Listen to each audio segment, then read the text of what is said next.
라구표의 서바이벌 경무입니다. 제가 이전 강의 영상에서 마지막으로 했던 채권의 추심 방법에 대해서 설명을 좀 드릴 건데, 제가 늘 강의 영상에서 말씀을 드리다시피 깊이 들어가게 되면 정말 너무 깊이 들어가야 돼요. 저는 경매에 관련된 거의 모든 것들을 다 해봤기 때문에 그만큼 데이터나 자료나 제가 해왔던 것들이 많이 되어 있어요. 준비가. 그걸 다 여러분한테 가르쳐 드리려면 정말 법무사 업무 이상으로 여러분이 공부를 해야 될 수도 있고, 소송에 들어가면 변호사들이 하는 업무에 대해서 공부를 해야 되는 경우들이 많이 생기기 때문에 최대한 간단하게 지금 여러분들의 보충 교재로 쓰는 영상을 찍고 있는 거니까, 나중에 더 깊이 궁금증이 생기시는 분은 오프라인 강의 때 좀 물어보시거나 따로 개인적으로 시간을 내서 저한테 물어보시는 게 좋을 것 같아요.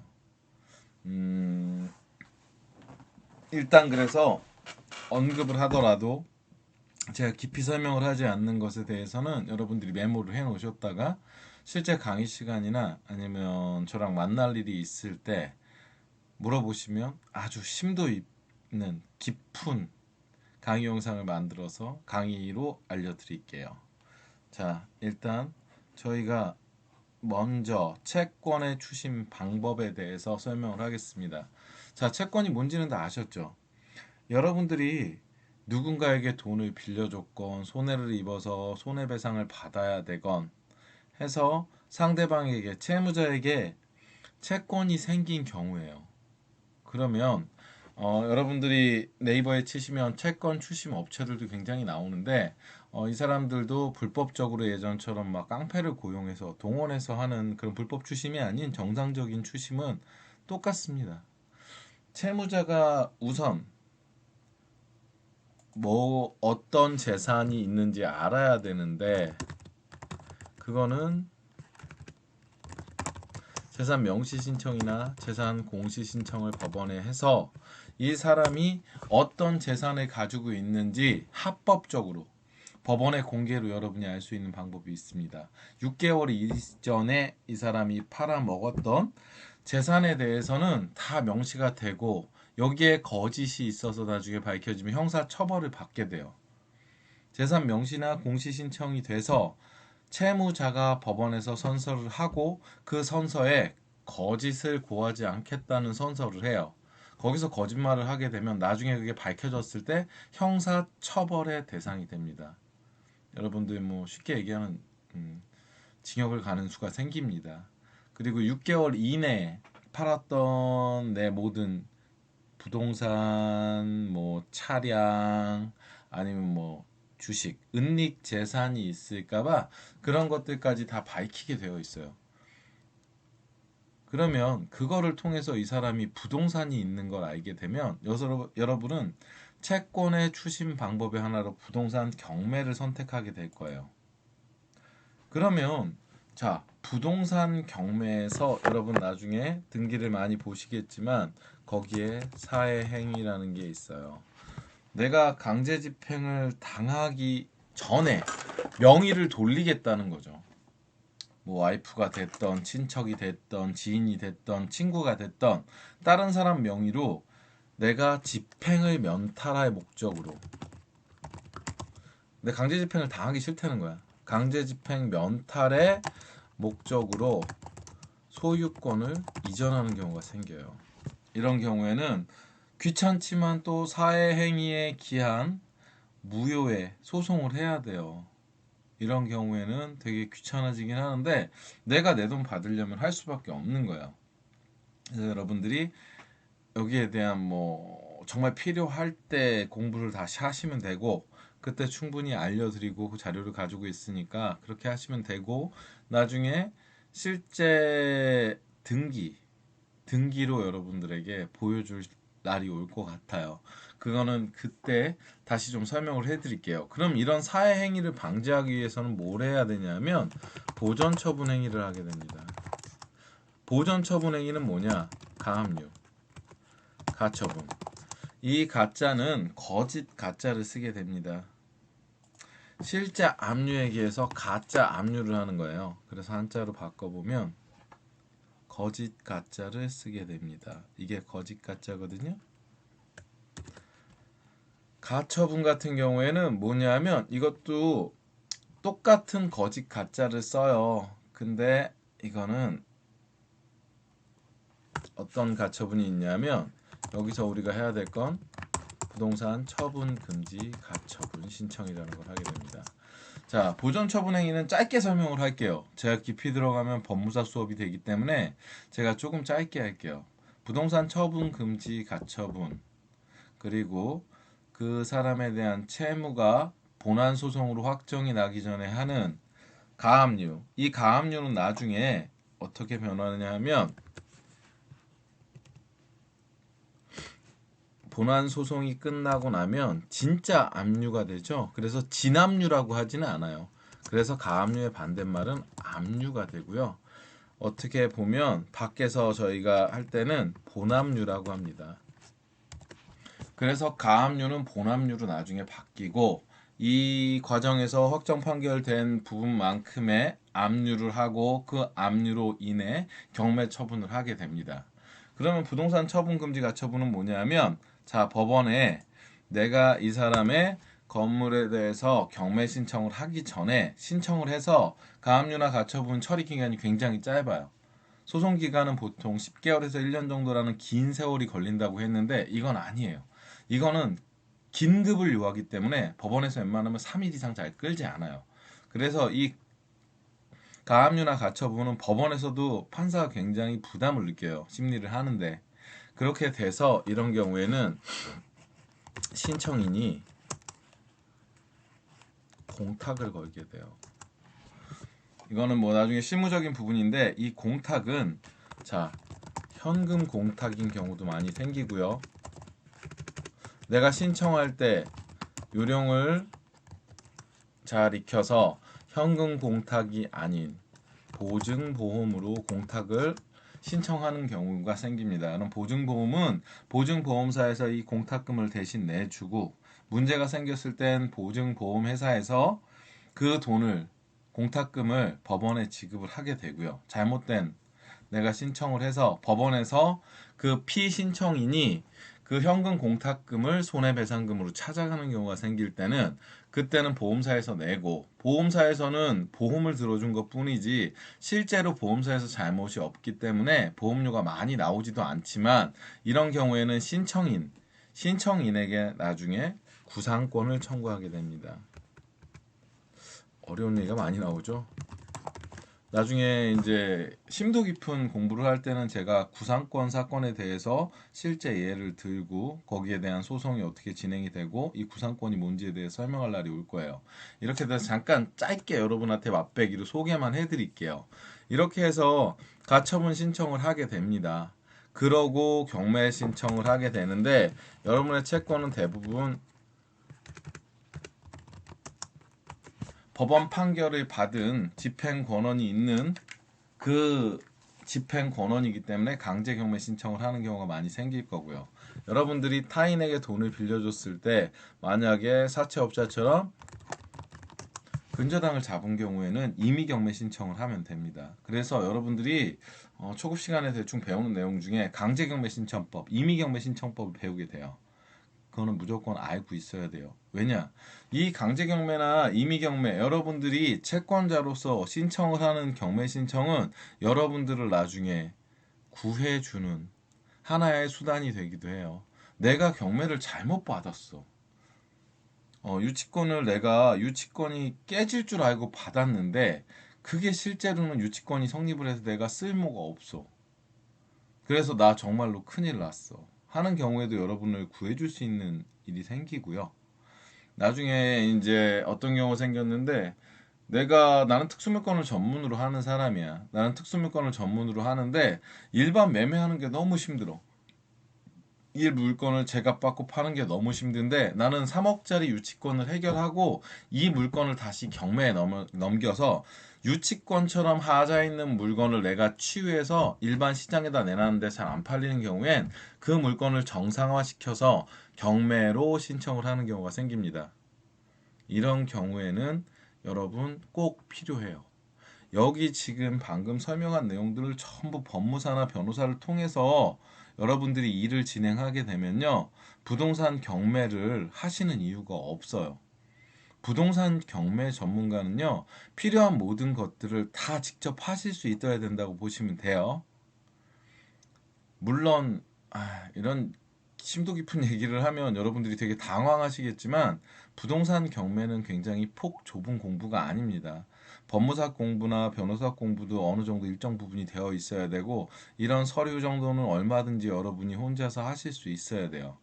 그래서 제가 명도의 신이 되는 법이라는 영상을 찍었었는데, 그런 것들의 기본 기가 갖춰지려면 지금 말씀드린 내용에 대해서는 다 숙지를 하고 계셔야 돼요.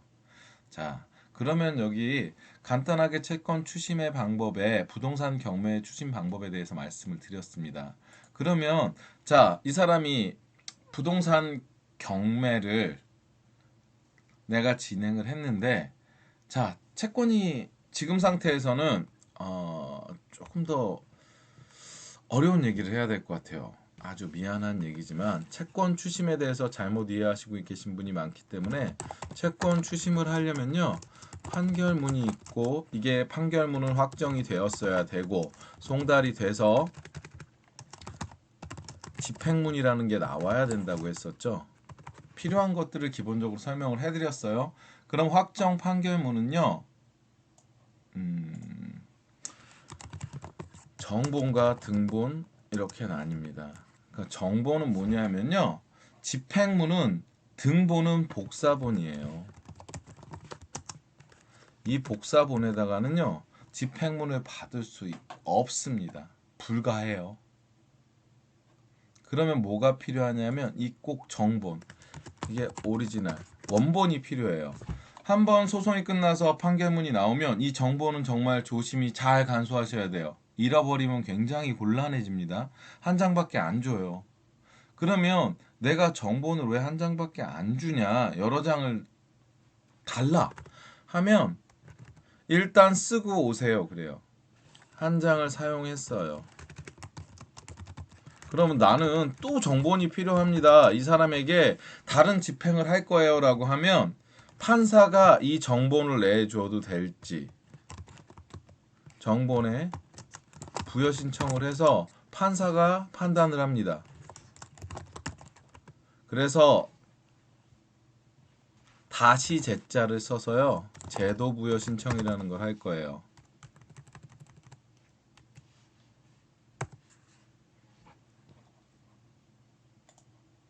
이렇게 제도 부여 신청이라는 걸 하게 되는데, 저 다른 정본을 한 장 더 주세요 판사님. 그럼 판사가 기각시킬 수도 있어요.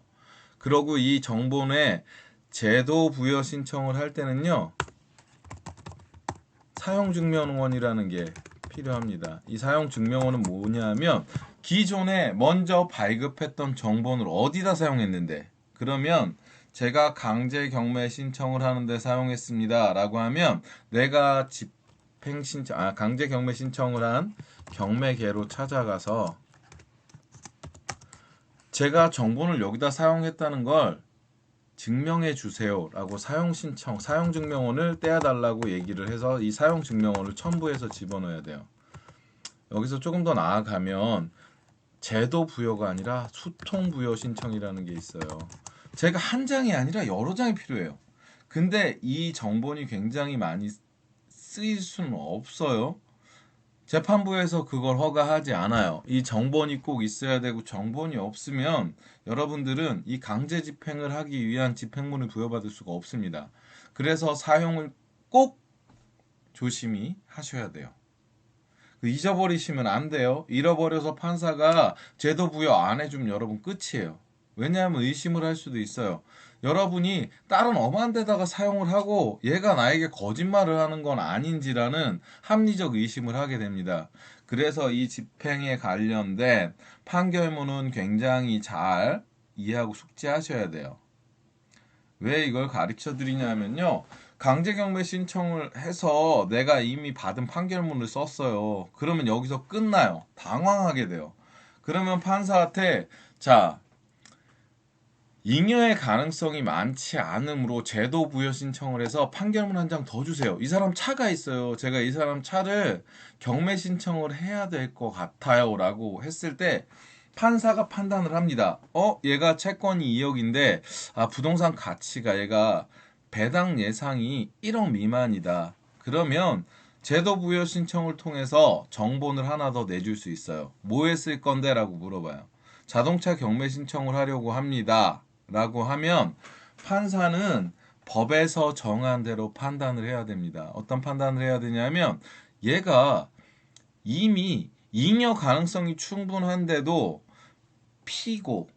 피해자가 될 수도 있는 채무자의 재산에 대해서 너무 많이 경매 신청을 하고 이 사람이 잉여 가능성이 충분히 있음에도 이 사람을 괴롭힐 목적으로 판결문을 쓰지 않는가, 여기에 대한 이 사람들이 심사라고 판단을 합니다. 그래서 제가 말씀을 드린 거예요. 자동차 경매라는 걸 할 때는 이 자동차 경매를 할 수 있습니다. 이 사람의 재산에 대해서 자동차 경매는 부동산과 다르게 이거는 차를 일단 차량 압류를 하는데 차량을 압류해서 법원이 정한 본거지 아니에요. 본거지에다 두지 않아요. X를 써야 되는데 X가 없네. 본거지가 아닌 보관 장소로 차량을 압류해서 갖다 놉니다. 이러고 경매가 시작되는 거예요. 그래서 이 사람 자동차에 대해서도 이렇게 경매 신청이 가능합니다. 여기에 대한 서식은 제가 만든 뭐 초급이나 중급 자료에 충분히 다 있으니까 알고 계시면 사용할 수 있어요. 그래서 여기까지만 자동차 경매를 신청할게요. 자동차 경매에 대한 설명 여기까지만 하고 시간이 너무 길어질 수 있어서 유체동산 경매에 사용을 하겠습니다. 유체동산 경매는 뭐냐면 이 채무자가 내가 모든 강제 집행 절차를 동원했음에도 채권이 충족이 안 돼 있는데 이 사람이 집에서 지금 살고 있는데 우리 집에도 없는 골동품이 있어요. 혹여 만약에 그리고 비싼 고가의 전자장비가 있어요. 진짜로 동산 경매가 나왔을 때 카메라만 1억 원어치 나온 경우들도 봤어요. 골프채가 있어요. 내 돈은 갚지도 않고 이 새끼 골프 치러 다녀요. 뭐 이런 것들. 실제로 이런 일이 많이 나옵니다. 그리고 무슨 뭐 75인치 TV 뭐 이런 거 있죠. 뭐 스타일러 요새 나오는 이런 것들을 가지고 있으면 정말 속 뒤집어지죠. 채권자의 입장에서는 이런 것들 또한 유체 동산 경매 신청으로 이 사람의 유체 동산에 대해서 경매를 신청할 수 있게 민사집행법에서 정하고 있습니다. 여기서도요 집행 권한은 늘 들어가게 됩니다. 여기 집행문 들어가야 되고요. 판결, 정본, 집행문, 확정 판결에 대한 모든 것들을 증빙하고 신청을 해야 돼요. 그래서 아까 정본 신청에 대해서 여러분에게 설명을 해드렸던 겁니다. 그리고 급여 압류도 똑같아요. 이 사람이 급여 생활자예요. 삼성전자 다녀. 이런 경우가 없지는 않아요. 뭐 아니면 대기업 뭐 LG전자 다녀. 왜 전자밖에 생각나는 게 없죠? 대기업이 제가 회사 생활을 하는 사람이 아니어서 뭐 그냥 간단하게 아니면 큰 병원에서 의사 혹은 간호사로 재직 중이에요. 그러면 이 사람들 급여는요 매달 꼬박꼬박 정해진 날짜에 나오게 되잖아요. 이렇게 되면 급여 압류 신청을 할 수 있습니다. 실제 사례는 제가 교재 만든 곳에 있으니까 그때 확인하시고 따라하시면 급여 압류하는데 어려움이 없습니다. 그리고 통장 압류. 통장 압류는요. 제가 채권 금액이 1억이에요. 그러면 1금융권 뭐 국민, 신한, 우리 뭐 이런 뭐 기업 뭐 이런 것들 등등등 있잖아요. 여기에 전부 1억씩 이 사람 명의의 통장에다 압류를 신청할 수는 없어요. 이 1억을 쪼개서 하게 되어 있습니다. 이 사람 사용하는 주거래 은행이 어딘지를 알면, 만약에 신한이에요. 그러면 신한에다가 큰 액수를 넣는 거예요. 이 사람이 여기에 돈 얼마나 가지고 있을까 예상을 해서 뭐 한 5천만 원? 그러니까 5천. 국민은 모르겠으니까 1,000 뭐 해가지고 1억을 맞춰야 돼요. 모든 통장을 1억씩 압류할 수는 없어요. 제 채권 금액이 1억일지라고 하더라도. 그래서 이건 실무적인 부분이기 때문에 나중에 조금 더 어려운 중급 강의 내용이나 이럴 때 여러분들이 좀 더 디테일하게 다루시면 될 것 같습니다. 자, 그러면 아주 긴 20분이라는 긴 시간이 정말 순식간에 지나갔는데, 여러분들 지금 이번 강의 시간에는 제가 채권의 추심 방법에 대한 대략의 인트로들을 해드렸고, 개론이라고 생각하시면 돼요. 나중에 필요하실 때 강론에 대해서 깊이 있게 공부할 거예요. 부동산 경매에 대한 강론 제가 강의를 하게 되면요, 짧게 잡아도 한 1시간 반 정도는 제가 설명을 하고, 실제 사례를 어떻게 신청을 해야 되는지 1시간 만에 2시간 정도 강의를 해야 될 것 같아요. 그리고 그 밑으로 나오는 모든 뭐 자동차 경매도 그렇고 뭐 이제 소송에 관련된 내용들도 그렇고 강의 시간이 굉장히 많이 필요해요. 그러니까 여러분들 지금은 인트로라고 생각하시고 초급 강의에 대한 보충 학습이니까 그렇게 조금씩 조금씩 알아가시면 됩니다. 너무 부담 갖지 마시고 막 압박감 느끼시지 마시고, 솔직히 말씀을 드릴게요. 저는 여러분들 경매 저처럼 하시려면요, 최소 1만 시간 투자하셔야 돼요. 그래서 제가 여러분들한테 정말로 정말 이렇게 막 타이트한 강의 시간을 막 이렇게 압축해서 강의를 하더라도요, 뭐 개론 부분을 막 해가지고 한 300시간 찍으면요, 강로 시간은 막 진짜 1200시간 1500시간 이렇게 찍어야 돼요. 그래서 여러분들 경매 뭐 요새 유튜브에 나오는 것처럼 되게 막 되도 않는 소리들 하는 거 듣고서 뭐 나 3일만 하면 경매달인 될 것 같아 이런 생각하지 마세요. 불가능합니다. 그렇게 얘기하는 사람들 다 사기꾼입니다. 제가 왜 그런지 제가 유튜브 강의 영상을 찍는 거에서 다 설명해 드릴 거예요. 빨리 갈 수 있는 지름길은 없습니다. 정도를 걸으시고 길게 시간 투자를 많이 하세요. 그래야지 짝퉁들이 못 따라합니다. 자, 오늘 강의 지금 여기까지만 하겠습니다. 다들 강의 듣느라고 고생하셨어요.